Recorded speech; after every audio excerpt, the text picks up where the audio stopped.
Olá, tudo bem com vocês? Estamos mais uma vez aqui para falarmos sobre a Reforma Protestante, um tema que faz parte desse mês, especificamente no dia 31 de outubro, no qual faremos 507 anos desta Reforma Protestante. E nós estamos falando sobre os 5 solas. Nós já tratamos de alguns e hoje nós vamos falar sobre o Sola Gratia.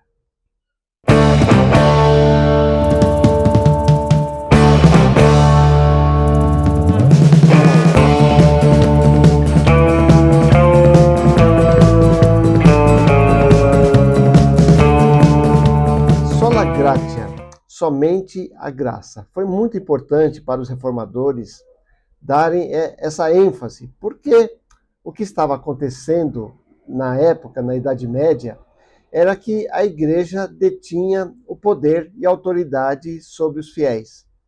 E eles achavam que a própria igreja poderia conceder a salvação. Isso foi questionado pelos reformadores, principalmente por Martinho Lutero, quando descobriu que o justo viverá pela fé. É o texto lá de Romanos, capítulo 1, versículo 17.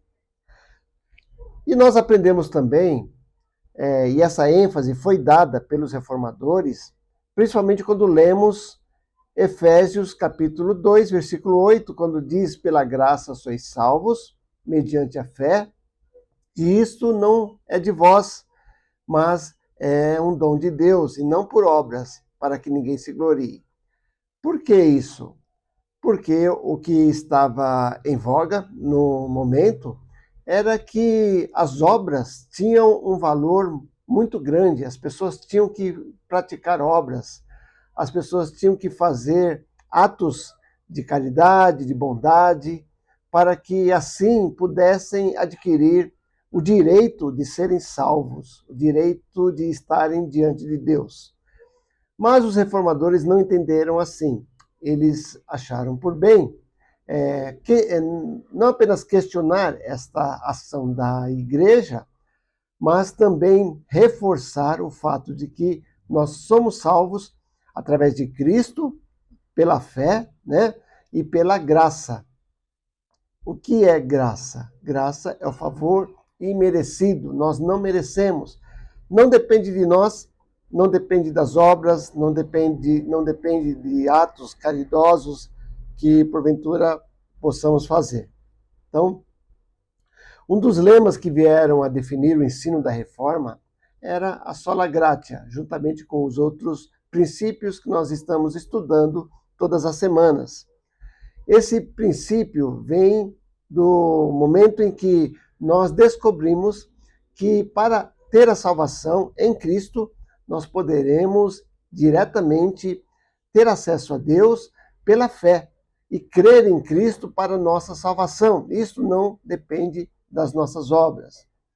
Então, entre os protestantes existe até uma incompreensão e uma distorção sobre esse assunto, porque outras informações são colocadas para que nós pudéssemos ter esse acesso a Deus. Às vezes nós pensamos assim, né? Como nos aproximar de Deus? Como falar com Deus? Como sermos salvos? E a palavra de Deus nos dá vários parâmetros para isso, vários ensinos para isso. Quem crer em Cristo, quem receber a Cristo, como está lá em João 1,12, né? Aqueles que o receberam, são chamados filhos de Deus.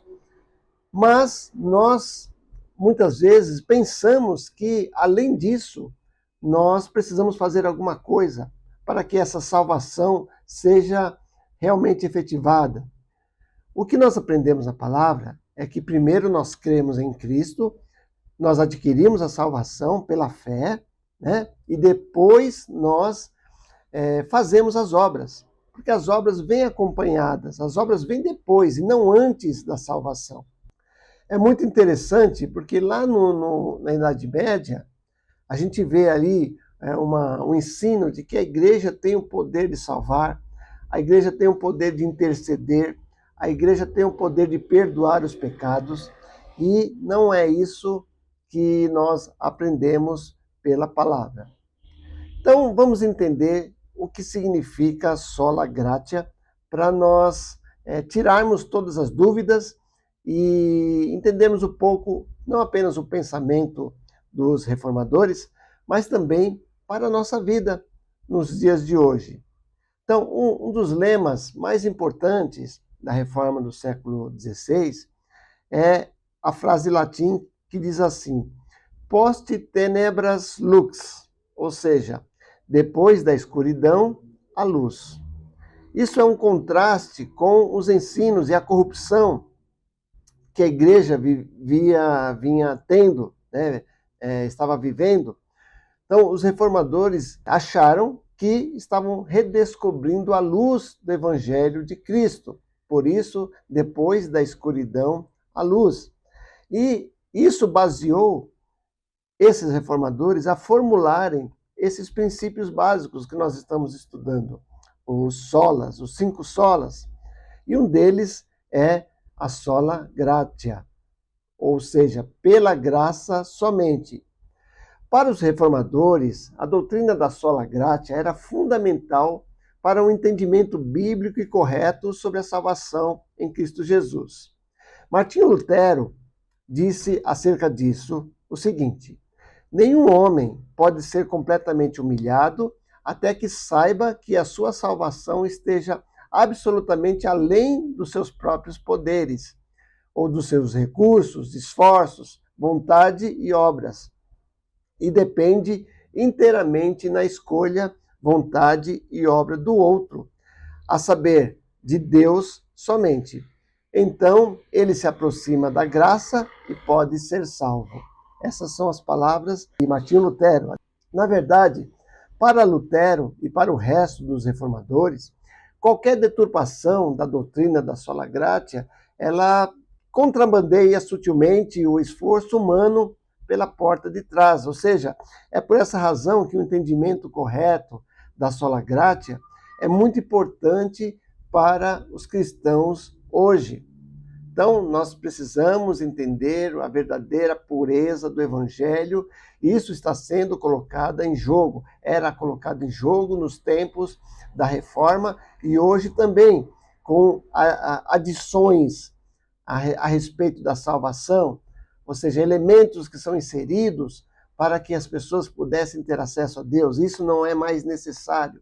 A graça somente é suficiente para nós sermos salvos.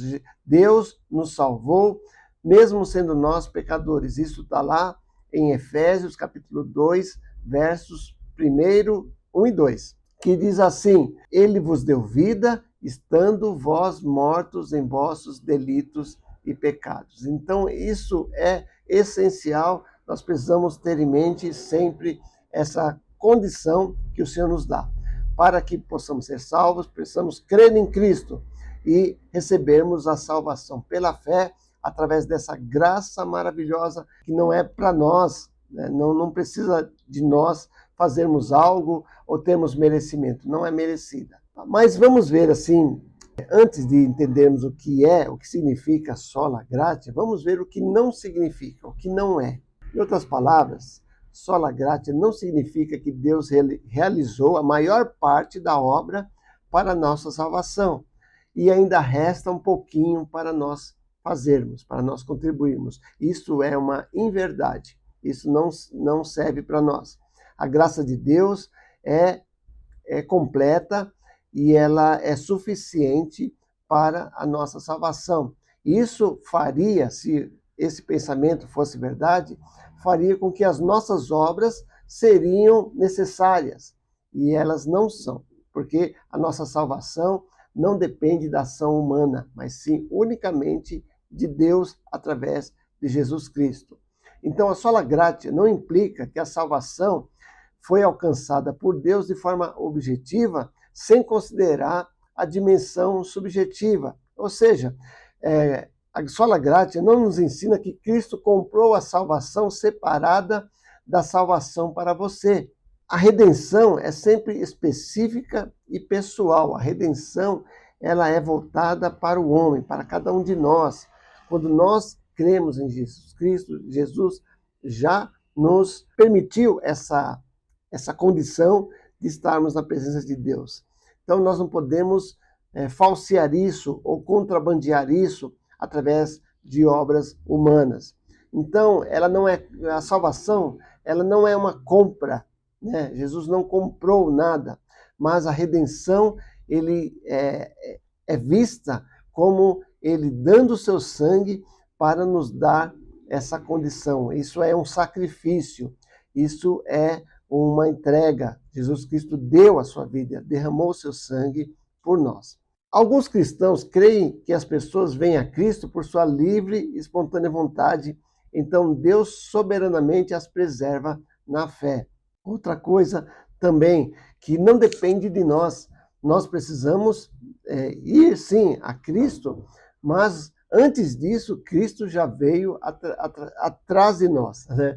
E por nós, e nos chamando para si. Então nós precisamos entender que não há ação humana. A única ação humana que está contida nesse elemento é a fé.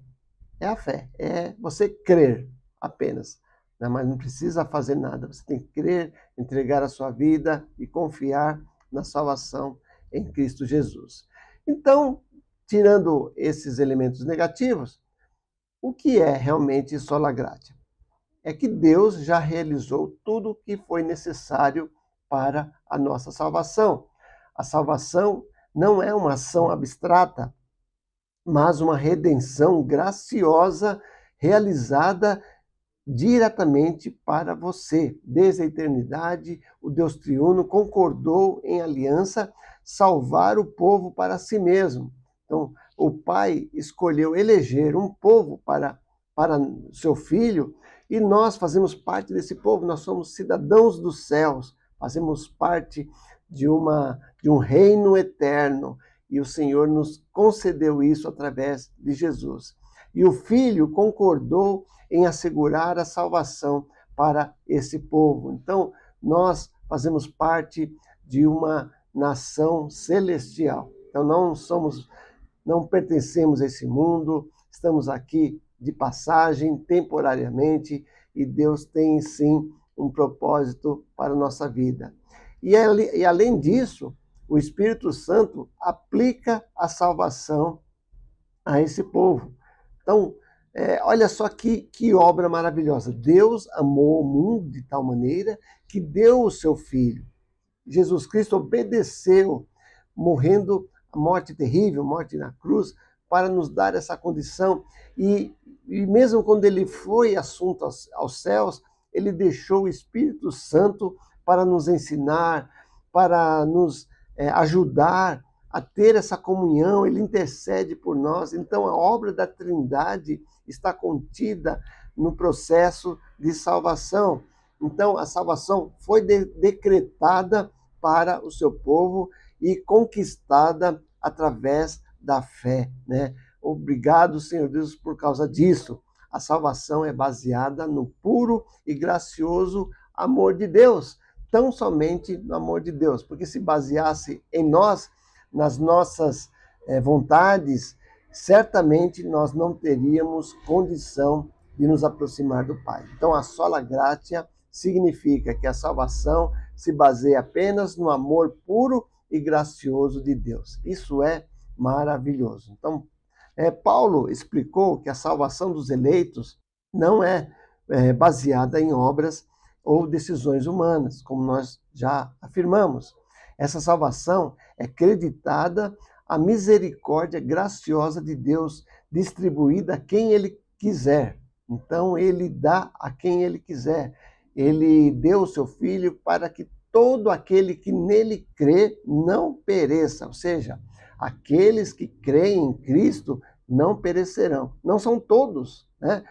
Então, olha só que coisa, nós fazemos parte dessa cidadania, dessa nação celestial. Então, isso é graça de Deus. Deus nos escolheu antes de nós o aceitarmos. Não fomos nós que tomamos a iniciativa.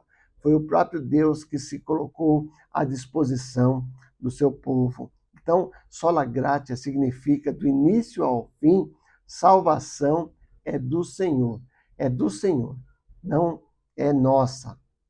Então, a graça soberana de Deus não só aparece antes da conversão para transformar o homem, mas também aparece após a conversão para preservar o homem, para nos preservar. Em vez disso, desde a fundação do mundo até a era sem fim, ou o que está por vir, Deus segura os seus filhos firmemente em sua mão e Cristo virá nos buscar, virá buscar a sua igreja.